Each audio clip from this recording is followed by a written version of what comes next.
আশা করি আমার প্রাণপ্রিয় ভিউয়ার্স ভাই এবং বোনেরা, দাদা ও দিদিরা, আশা করি সকলেই ভালো আছেন, সুস্থ আছেন। আজকে আপনাদের মাঝে নাম দিয়ে বশীকরণ, যে কারো নাম দিয়ে নারী পুরুষকে আপনি বশীকরণ করতে পারবেন, যে কোনো ব্যক্তিকে আপনার বাধ্য করতে পারবেন, আপনার বশীকরণ করতে পারবেন। আজকের মন্ত্রটা খুবই পাওয়ারফুল একটি মন্ত্র। সবাই ধৈর্য ধরে সম্পূর্ণ ভিডিও দেখবেন। আমার নিয়ম কানুন মাইনে শুধুমাত্র একটাবার কাজ করবেন, বারবার কাজ করা যাবে না। শুধুমাত্র ভিডিওটি একবার দেখে একবারই কাজ করে ফেলাবেন।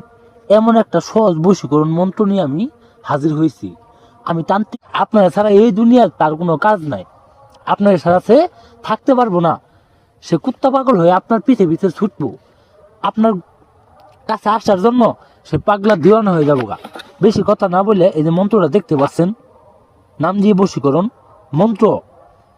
আসমানের সূর্য, জমিনের ঘাস, অমুকের মনে আমার বসবাস, অমুক আয় ছুটে আয় মা কালীর দুহাই। এই যে অমুক দেখতেছেন, এই দুই জায়গায় যে অমুক দেখতেছেন, সেই দুই জায়গায় সেই মেয়ে কিংবা ছেলের নাম দিয়ে শুধুমাত্র 3বার মন্ত্র পাঠ করতে হবে। 3বার মন্ত্র পাঠ করার আগে এই মন্ত্রটা জাফলং কালি দ্বারা লিখে সাইডে আপনার শ্মশানে রাত 12টায় শ্মশানে কোনো একটা পুরা লাশের কোনায় আপনার এই মন্ত্রটা তাবিজটা পুঁতে দিতে হবো। জাফলং কালি দ্বারা লিখবেন, জাফলং কালি দ্বারা লিখে সাইডে আপনি এই কাজটা করবেন।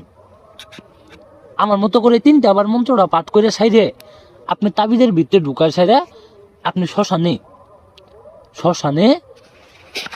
1 থেকে 2 মাসের মধ্যে যে লাশটা পুরা হয়েছে সেই লাশের পাশে আপনার এই তাবিজটা পুঁতে দিতে হবো।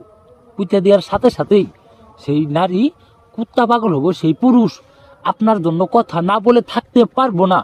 আমি চ্যালেঞ্জ দিলাম, যারা কাজ করতে না পারবেন আমার স্ক্রিনে দেওয়া নাম্বারে আমার সাথে যোগাযোগ করবেন, আমার কাছ থেকে অনুমতি নিয়ে কাজ করবেন, আপনার 100% কাজের ফলাফল পাবেন।